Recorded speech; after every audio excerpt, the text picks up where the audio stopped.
Después de cubrir el asedio de Sarajevo en 1992 y 1993, el fotoperiodista Gervasio Sánchez regresó en 2008 a los mismos escenarios de sus primeras fotografías, para fotografiarlos de nuevo en tiempos de paz.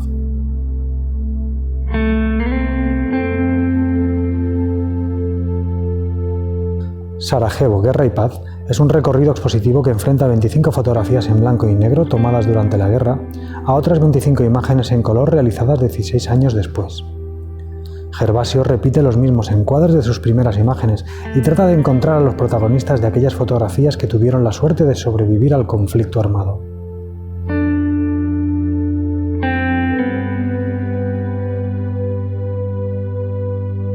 Sus fotografías son un antes y un después, donde queda patente la injusticia y la crueldad de la guerra.